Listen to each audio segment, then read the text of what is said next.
යුද්ධ තිබුණා, දියුණු වෙන්න බැරි වුණා. ඒ අතරම සුනාමිය ආව, දියුණු වෙන්න බැරි වුණා. පාස්කු ප්‍රහාරය ආව, ආයි අපි වැටුණා. කොරෝනාව අපි වැටුණා. ආර්ථික අර්බුදය ආව, අපි වැටුණා. දැන් මේ වෙලාවේ ව්‍යසනයක් ඇවිල්ලා. මේ ඔළුව උස්ස ගන්න හදනකොටම අපිට මොකක් හෝ ප්‍රශ්නයක් ඇති වෙලා අපි ආයි ආපස්සට යනවා. ඔන්න ඕකයි අපේ රටට හෙන ගහලා තියෙන්නේ. අපේ බහුතරයක් මිනිස්සු කුහක මිනිස්සු නිසා. ජාත්‍යන්තරයෙන් පිළිගන්නවා අපි බොහොම අනිත් කෙනාට උදව් කරන්න කැමති ජාතියක් වැටුණ වෙලාවට. ඒ මිනිස්සයා තව චුට්ටක් ඉහළට යනවා නම් එයාගේ සුව උත්සාහයෙන් අපි උදව් කරන්න කැමති නැහැ. ඒකයි අපේ කුහකකම.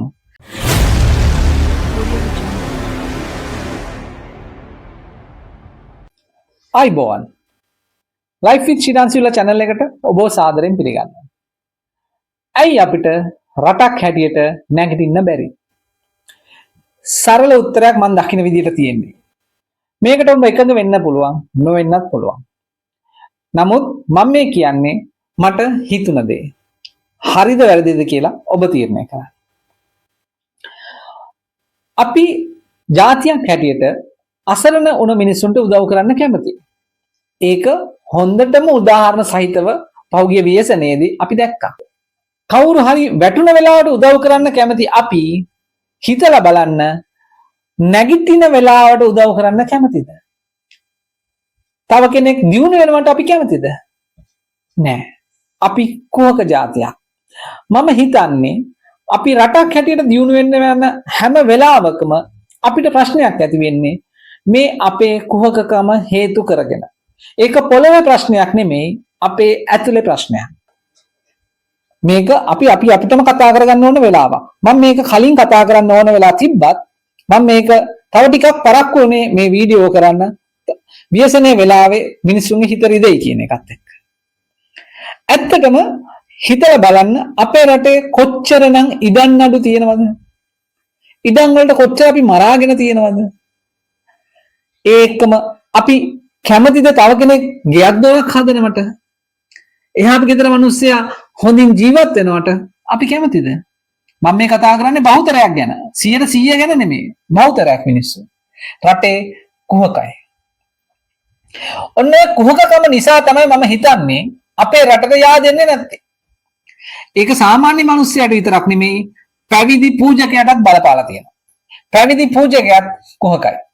තමන්ගේ පල්ලියට සෙනග ගෙන්න ගන්න කරන්න පුළුවන් හැම දෙයක්ම කරනවා. ඒ එක්කම ඒ සෙනග තව පල්ලියකට යන එක නතර කරන්න පුළුවන් හැම දෙයක්ම කරනවා. පන්සලකටත් එහෙමයි. තමන්ගේ පන්සලට සෙනග ගෙන්න ගන්නවා. තමන්ගේ පන්සලෙන් වෙන පන්සලකට මේ මිනිස්සු මොනවාට හරි යනවා නම් ඒකට එකඟ වෙන්නේ නැහැ. ඒකට ඉඩක් තියන්නේ නැහැ. තමන්ගේ කැටේ පුරව ගන්න තමයි හැම වෙලෙම බලන්නේ. ඒක පූජකටත් පොදි, ගිහියටත් පොදි. හැම තැනම එහෙමයි. අපි කැමති වෙන්නේ නැහැ තම කෙනෙක් වාහනයක් ගන්නවට. හැබැයි පාර යන වාහනේ හිතන්න නිකන් පාර යනකොට වාහනයක් ලොකු වාහනයක් යනවා දැක්කම අපි ඒකේ අඳුරන්නේ නැති කෙනෙක් නම් ඉන්නේ. අපි කියනවා ඒ මනුස්සයා ගොඩක් මහන්සිලා ඕක ගන්න නැත්තේ. ඒ මනුස්සයා හොඳට වැඩ කරලා ඇති. ඒ මනුස්සයා කැපකිරීම කරලා වෙන්නේ නැති ඔය තැනට එන්නේ නැත්. බලන්න හරි ලස්සනට ඉන්නවා කියලා. නමුත් ඒ වාහනේ ඇතුළෙම යන්නේ අපි දන්න කෙනෙක් නම් අපි මොනවද කියන්නේ? අපි දන්නේ නැද්ද ඔකුන් පොහසත් වුණ හැටි? අපි දන්නේ නැද්ද ඔකුන්ගේ පරණ ජීවිතේ? අපි දන්නේ නැද්ද මොනවද කළේ කියලා? අපි කතා කරන්නේ එහෙම. ඒ අපේ කුහකකම. මං කියන්නේ ඒකයි. අපි රටක් හැටියට කුහකයි. අන්න ඔය නිසා තමයි මේ රටට නැගිටින්න අපිට වරම් නැත්තේ. ඒ එක්කම අපේ අවුල තිබ්බ ගොඩක් රටවල් යම් මට්ටම් වලට දියුණු වුණා.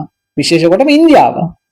විශාල ජනගහනයක් ඉන්නවා. විශාල රටක්. මිනිස් ශ්‍රමය ගොඩක් තියෙනවා. සම්පත් තියෙනවා. ඒක හරි. නමුත් අපිට වඩා පුංචි රටවලුත් මේ වෙනකොට දියුණුවටපත් වෙලා.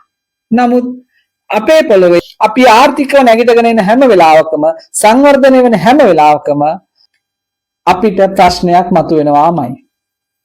මං කියන්නේ අපි කොච්චර අනිත් අයට උදව් කරන්න ලෑස්ති වෙලා හිටියත් ඒ උදව් කරන්නේ අපිට වඩා පහළ මට්ටමක ඉන්නවා නම් විතරයි. අපේ මට්ටමට හෝ අපිට වඩා ඉහළට යනවා නම් අපි උදව් කරන්න කැමති වෙන්නේ නැහැ. ඒක තමයි මම කියන්නේ. අපි ප්‍රතිශතයක් හැටියට වැඩි ප්‍රමාණයක් රට කුහක මිනිස්සුන්ගෙන් පිරුණු රටක්. ඒක ඔබත් ඔප්පිය දාගත්තට කමක් නැහැ. මමත් ඔප්පිය දාගත්තට කමක් නැහැ. මේ එකිනෙකාට ඇඟිල්ලක් දික් කරනවා නෙමෙයි. අපිට නැවතිල්ල හිතන්න ඕනේ. ඇයි අපිට මෙහෙම වෙන්නේ කියලා. මේක වෙන්න බෑ. අපි නැගිටින්න යන හැම වෙලාවකම අපේ රට වැටෙනවා. හිතලා බලන්න ආපස්සට යන්න. සුද්දාගෙන් රට බේරගත්තට පස්සේ නිදහස හම්බුණාට පස්සේ ඉඳලා අපි කී දවසක් අපි කී වතාවක් නැගිටින්න උත්සාහ කරාද? නමුත් හැම වෙලාවකම අපිට ප්‍රශ්නයක් මතුවෙනවා. ඒ වෙලා අපි රට ආයි ආපස්සට යනවා. අපි සුද්දාගෙන් රට බේරගත්තට පස්සේ ඉඳලා අපි කොපමණ නම් ප්‍රශ්න වලට මුහුණ දීපු රටක්ද? යුද්ධ තිබුණා, දියුණු වෙන්න බැරි වුණා. ඒ අතරම සුනාමිය ආව, දියුණු වෙන්න බැරි වුණා. පාස්කු ප්‍රහාරය ආව, ආයි අපි වැටුණා. කොරෝනාව අපි වැටුණා. ආර්ථික අර්බුදය ආව, අපි වැටුණා. දැන් මේ වෙලාවේ ව්‍යසනයක් ඇවිල්ලා. මේ ඔළුව උස්ස ගන්න හදනකොටම අපිට මොකක් හෝ ප්‍රශ්නයක් ඇති වෙලා අපි ආයි ආපස්සට යනවා. ඔන්න ඕකයි අපේ රටට හෙන ගහලා තියෙන්නේ.